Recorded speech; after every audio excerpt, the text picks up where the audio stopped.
Hey everybody, my name is Marcus, and in this video I will show you a simple way how you can close your account in Wix.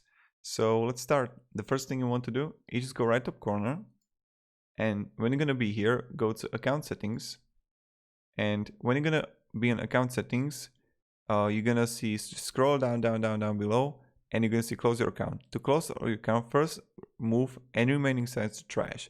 If your site has any premium plans to domains connected, you'll need to cancel or transfer them first. So again, you need to go to